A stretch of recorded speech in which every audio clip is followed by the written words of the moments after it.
over 190 cases of sexual assault reported. These statistics include an increase in child abuse by close to 5%, with approximately 1,000 cases referred to CPS, Child Protective Services.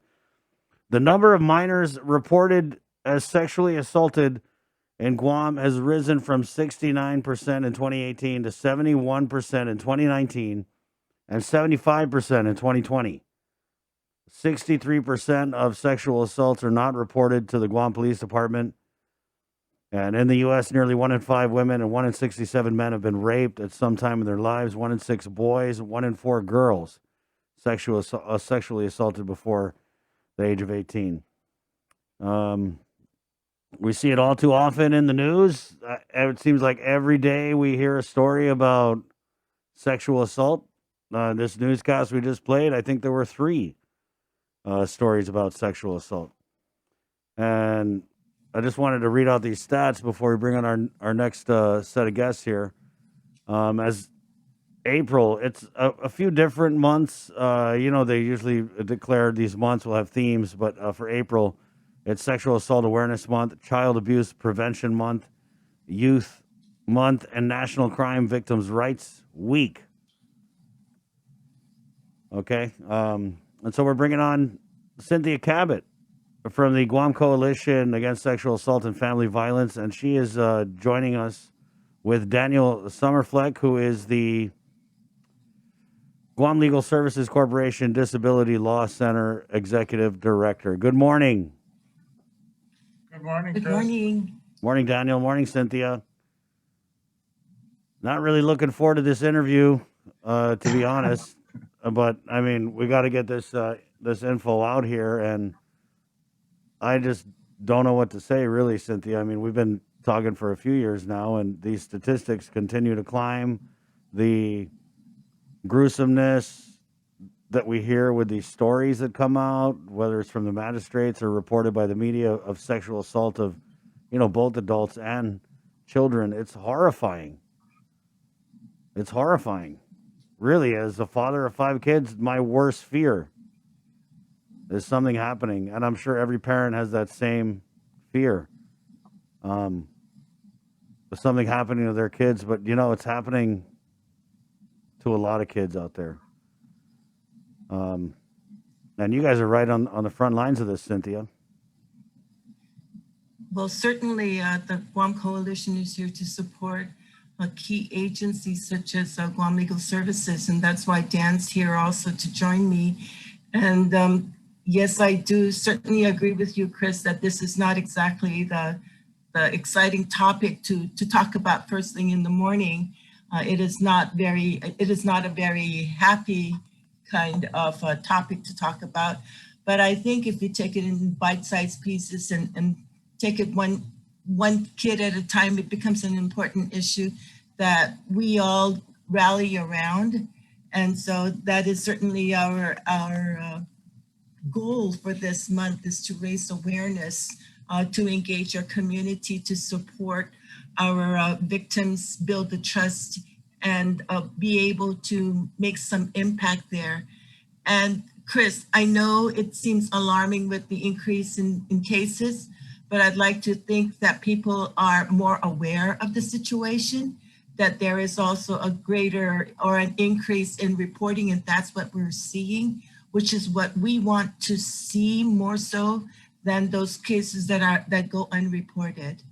Because when you report the case, then then that we surround the individual, the victim, with support services that's needed. Daniel? Well, I think one of the things that, since we talked a little bit about statistics, that I'd like to try and put forward is kind of an alarming statistics that I came up with just in the last year or so. 38% of the sexual assaults are committed by intimate partners. And at first, when you look at that number, you're thinking, well, what does that mean? The reality is it means that 38% of the sexual assaults are committed by someone that someone's already been intimate with. And it's non-consensual. And really, this past 5 years has caused at least for myself, and I believe a lot of males, a question about what is appropriate behavior, what is not appropriate behavior. I mean, very honestly, I'm very pleased that I'm married so that I'm not out in the dating world, because I don't know that I'd know the rules out there anymore. But it seems fairly clear that a clear line can be drawn and a clear rule can be put out, and that is no means no. And I think for most people, it's like, well, duh, how hard is that to figure out? Well, for 38%, I guess it is hard to figure out that no means no. And using that simple thought process needs to be a guidance for everyone out there. Once that word is put out, everything that follows behind it is a sexual assault. And by law, that's where we're getting these cases that are coming up to the court systems of, well, was it consensual? Was it not consensual? You went to his room, but what did you think was going to happen? Well, I think the question needs to be asked, did you say no? And if the answer to that question is yes, then everything that occurred after that is non-consensual and a sexual assault. And having grown up as a child of the 60s, times have changed drastically. Our social mores have changed drastically. There was a senator from Minnesota that, resigned his seat for doing inappropriate come in Tokyo on someone asleep. To me, that's what society has become. It's not a bad thing that it's become that, but it also brings forward a reality that simple respect toward one another is the line of thought. And as soon as we leave behind that respect, as soon as we move into an inappropriate touching or inappropriate sexual action, there's no respect there. And that I think is a guideline that I would put forward, and I've put forward to both of my boys, because even when they turn adults, they're still your children. You still worry about them. You still are concerned about them. In fact, I kind of thought, this is great. When my kids turn 18, I'm done. Well, then when they finish college, okay, I'm done. Well, then it just never ends. I mean, and I'm not saying that as a negative thing. It's just that reality as a parent. How do you stop worrying about your child? And I don't think it ever ends. Whether they're little children and you're worried about someone grabbing them at a bus stop, or whether they're 32-year-old adults and you're worried about someone harming them outside on the street. I don't think that role as parent and that role of concern ever ends. But I don't want to digress, because my main point is to say, simply show respect.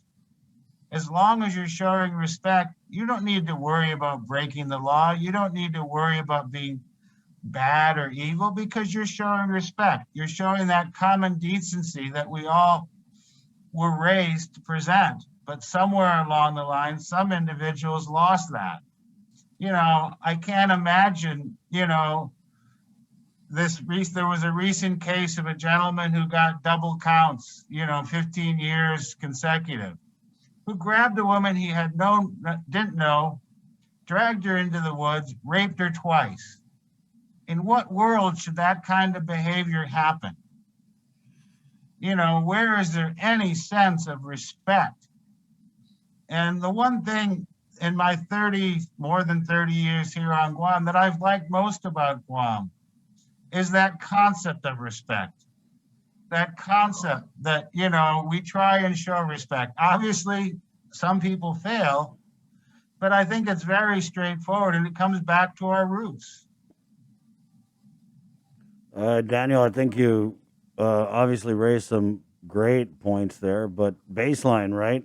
It's about respect. It's about no means no. So I think if you keep it simple as a man or as any adult navigating this world, no matter what the circumstances are, if the person came up to your room or went into your house or whatever, at any point, if no is said, it just means no, and that's the end of it.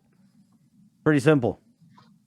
It is, and it's simple coming out as we're chit-chatting here, But for some reason, it's not so simple in real life. And I think the more that we get a mindset of respect and understanding that once that no word comes out, everything that happens thereafter can be called criminal and could be called and will be called a rape.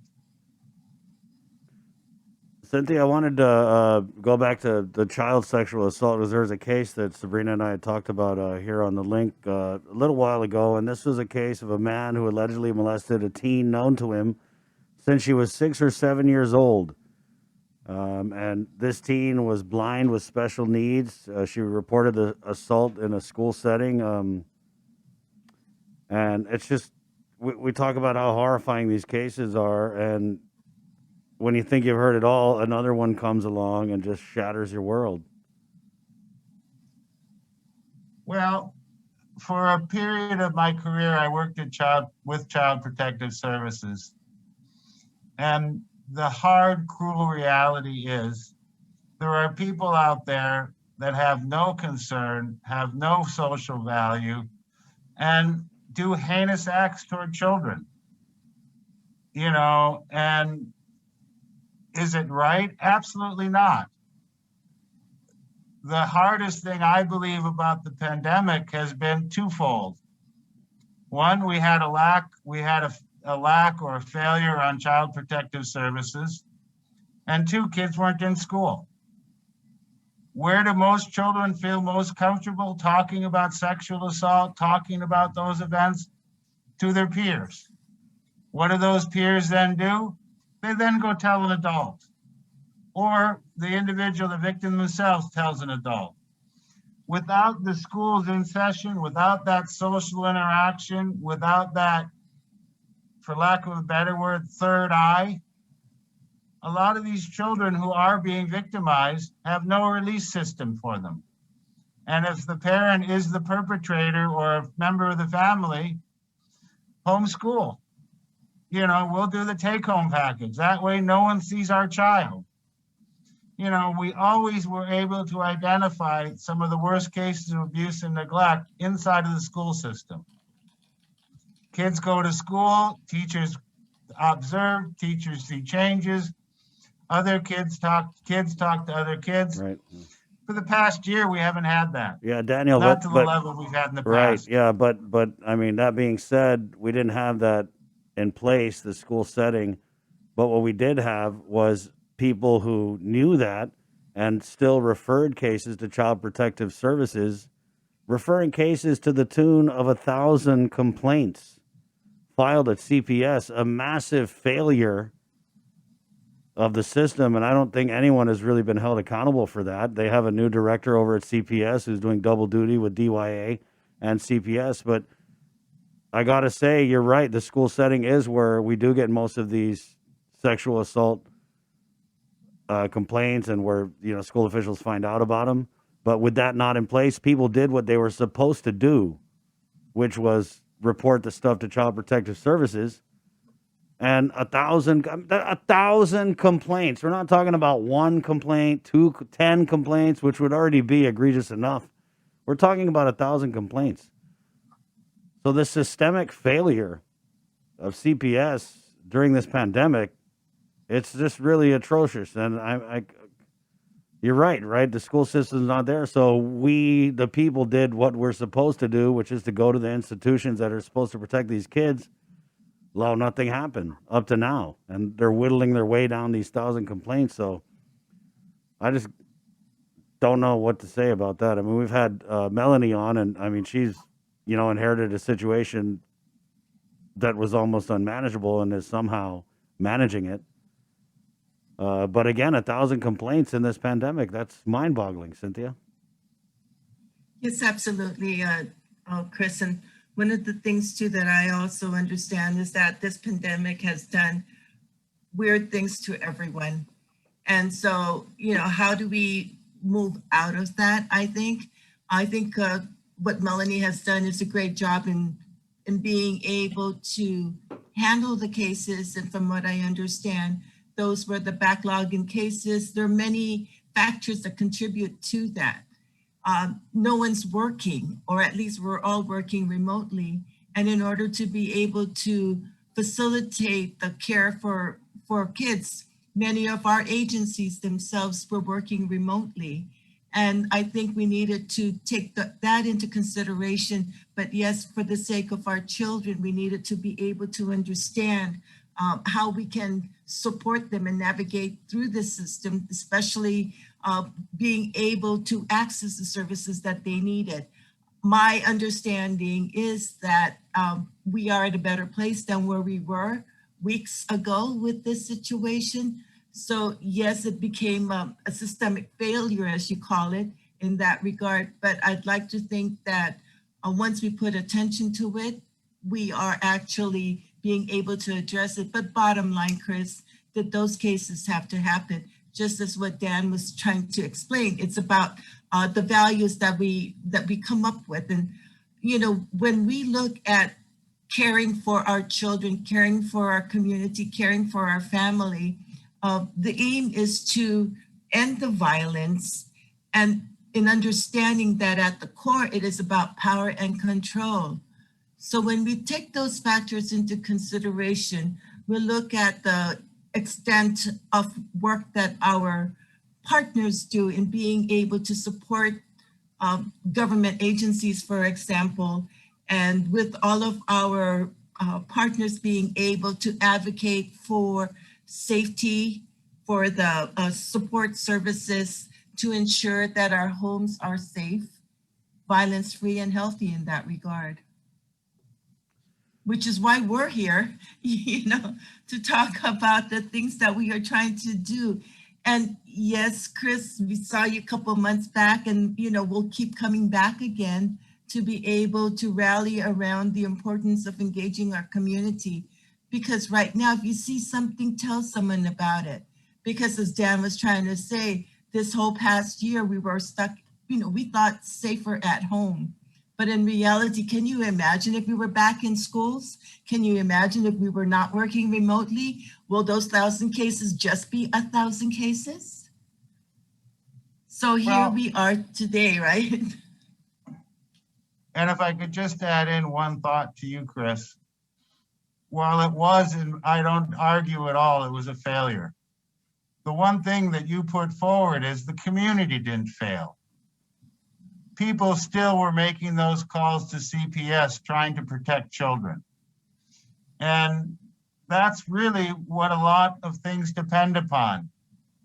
If you see something wrong, report it. Don't ignore it. If a family member is mistreating their children, report it. So yes, there was a failure there, but also there was a success there because the community kept seeking to try and help those children. One of the things that this effort is all about is raising awareness, like doing talk shows like this, like putting forward, like doing outreaches. We have a wave scheduled for the 14th. We have a mall outreach scheduled for the 18th to try and raise awareness, to try and come to a line in our community that everyone starts to at least comprehend that no means no, to at least move ourselves another step forward. Do I think that by doing a mall outreach or a wave, we're going to eliminate all sexual assault and family violence? No. But if we eliminate 1 or 2 cases, we've succeeded.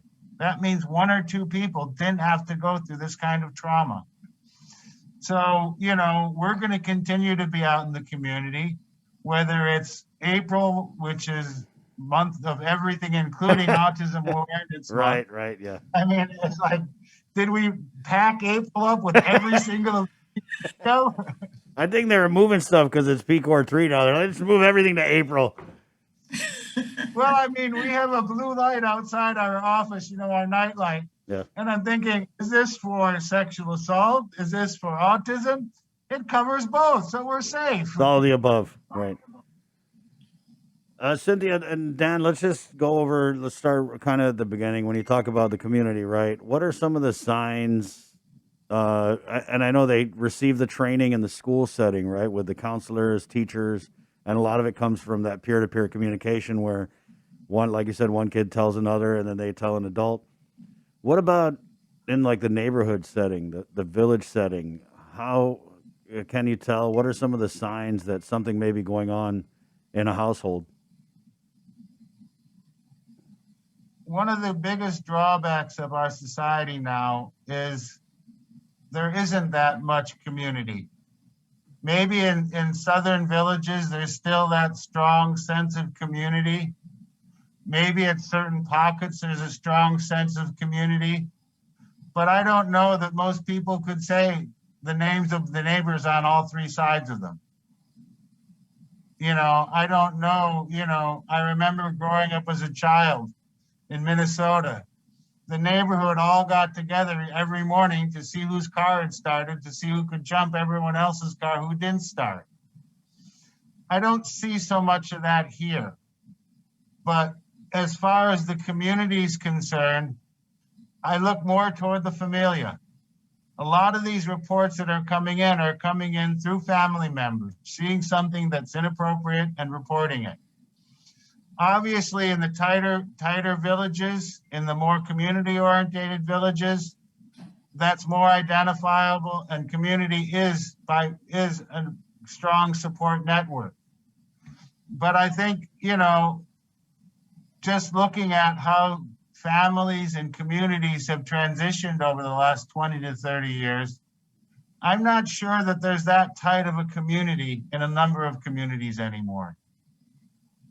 And a lot of families are pretty much isolated. And inside of some of the thought process of the abuser is, the more I isolate, the more control I have.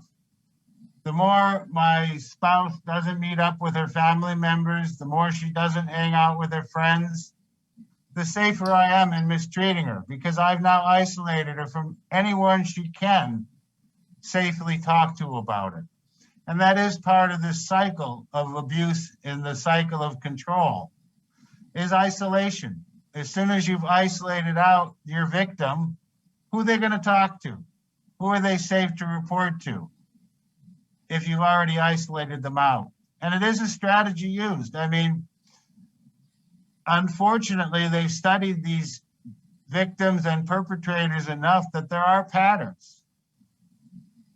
For child sexual abusers, oftentimes there's an entire pattern of grooming that goes on. Here's a little gift. Oh, here's a little bit bigger gift. Oh, here's a little bit bigger gift. Okay, why don't you come over to my house and watch a video? And it seems to be a spiraling pattern that you see in numerous cases of child sexual abuse. And I think that's part of being alert, is why are you hanging out with a 30-year-old man? Why are you going over to someone's house in the middle of the afternoon who's 25 years old and you're 12? I think a lot of it depends upon active parenting as well. And I'm not in any way, shape, or form pointing any finger at a parent. But I think being alert to what's going on with your child is a key aspect. Right, and sometimes that's hard to do in a household where you have both parents working, long hours, kids staying home in this case. It used to be they'd be at school. Cynthia? But I think what we need to go back to, it takes a village, right, to raise a child. And one of the silver linings that this pandemic has raised is speaking to Malia Ramirez at the Department of Parks and Recreation. She was saying from her vantage point and watching what goes on at Paseo, she's seeing more families now taking time to go around, and enjoying the simple things. And I think that's something like you shared. Parents are busy working, kids are in school, but I think what this has done too is bring people together in one respect. So I'm hoping to see that, in as much as we're also seeing the atrocious signs of the abuse that's happening, that there are changes being made and that families are really coming together. As Dan was saying, there are ways that we need to rebuild our communities. It's not an idea that's so lost, but I think where we can begin to help our communities thrive, and there are many programs and projects that are going on in the community. So that's where I continue to rally and say there are activities going on in every village. We are engaging with the mayors as well, with the different agencies in our communities to ensure that not only can we build safe online spaces, we can support thriving children and families and look at perhaps prevention with a purpose. Looking at how we can project more of a safe, healthy, and violence-free community. Right.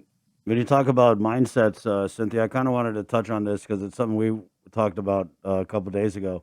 But we're living in such a sexualized society here in 2021. I mean, I'm by no means a prude, obviously, but just what kids are exposed to, and I sometimes have the hardest time kids twerking because they see it on whatever music video, TikTok. whole songs about WAP, I mean, and I really try and like shield the kids from this stuff, but it's just everywhere. It's everywhere. And you get like adults, they think it's cute when they see the little girls twerking, or they think it's cute when they do the little dance routine from the, scantily clad. I mean, the same thing, girls and boys, right? So as a parent, like, how do you navigate this world where you find that other adults are, in some cases, eager to sexualize young children? I mean, to me, it's just mind-boggling how a lot of people just don't get it, that, if you're teaching your little girl to twerk or drop or do the splits or, idolize people who run around in lingerie, that it's harmful. I feel it's harmful. So how do we kind of go around that and address those kind of issues that in a society where it's just widely accepted and almost even mainstream? I certainly agree with you. And I think oftentimes we're even so desensitized, often, we hear about all the bad things going on in the news. You turn on your computer, you see it, all the news feed you get, you go out the door and you can see it oftentimes, right? So we become numb to it sometimes. So, which is why I think it's important to show or to demonstrate that we can have communities that will promote the positive aspects to better engage and demonstrate that, yes, you know what the bad things are, but this is what a healthy relationship looks like. And I think too often we do not go there. We talk about the bad, all of our statistics. Yes, that is the case. But if we also consider too that it is important to make that call, to make that report, but more importantly, to seek the services. And then more importantly, that we do have our agencies being able to support the services when one needs it. Right. Yeah, we had a So comment. it's a whole new thing. Dan, and this is a comment to kind of what we were talking about. Knowing schools were closed during the pandemic and also knowing that the majority of reports are through the school system, the division, CPS, should have been on high alert. Can't agree more with this statement. Can't agree more. But I think one of the points, Chris, that needs to be made is parents need to continue to be parents. Knock wood, I have only boys. I would have probably gone crazy with a daughter just on what is appropriate clothing to wear. Does my wife wander around outside anywhere in lingerie and dance around like that? Of course not. So part of it becomes, what are we doing as parents?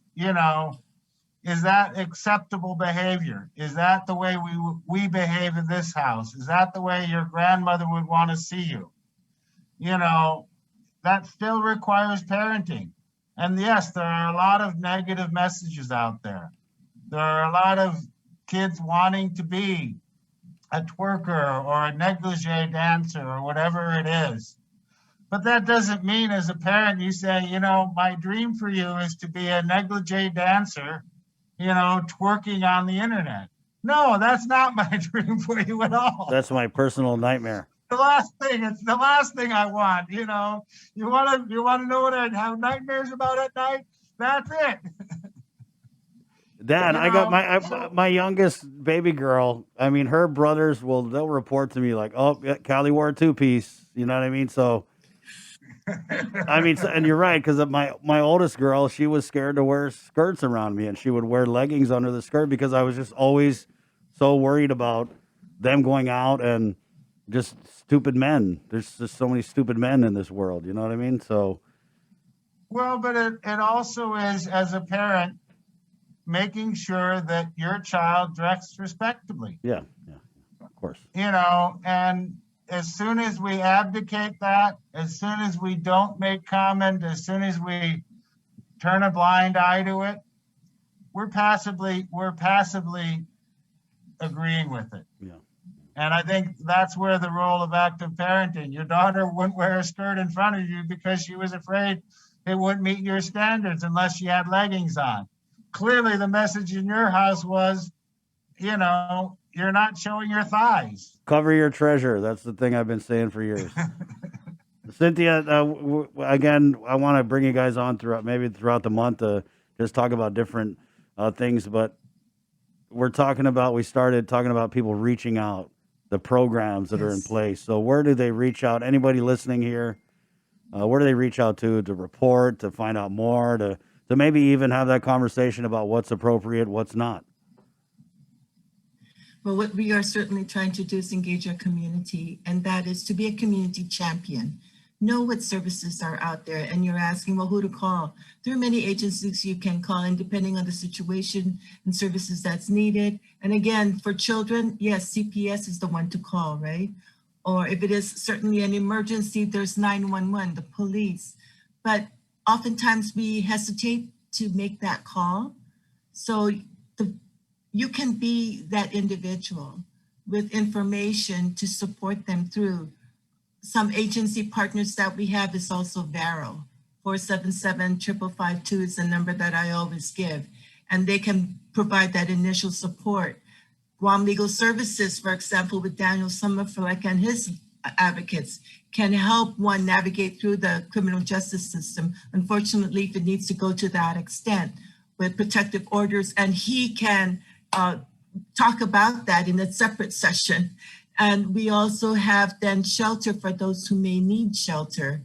But I think more importantly, it's just being able to understand that there are people who care, and to talk about it, to report it as needed, and we'll be able to hopefully wrap the services that's needed for you in that light.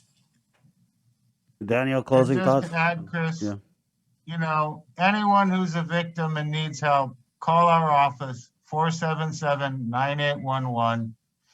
We do the protective orders, we do restraining orders, but we also, if there's not a case that we can file, provide safety planning and counseling and advice to anyone who calls us.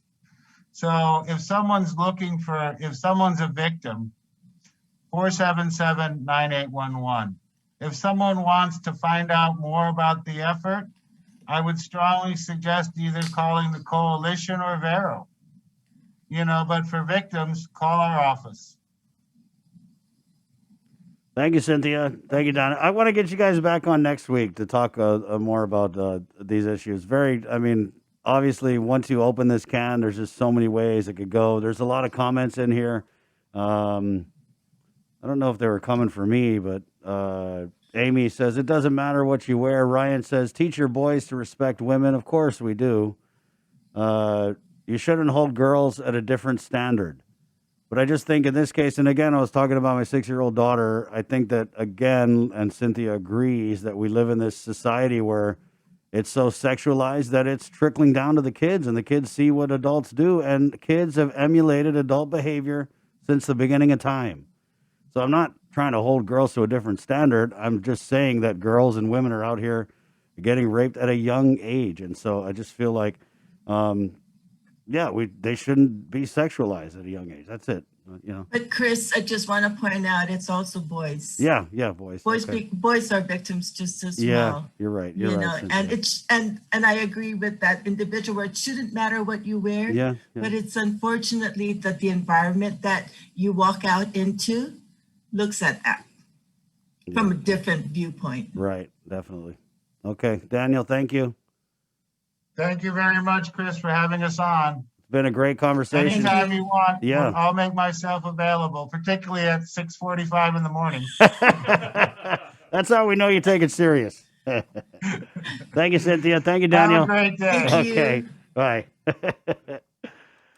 Oh man, good talk. Obviously, Cynthia has just been on the front line for years. Daniel, these guys are great. They're doing the work that needs to be done. And also, you know, we've had Melanie Brennan on because we did talk about that CPS issue, and she has really hit the ground running at CPS and done her part to whittle down on those 1,000 complaints. So maybe we should get her back on maybe next week, a little catch up.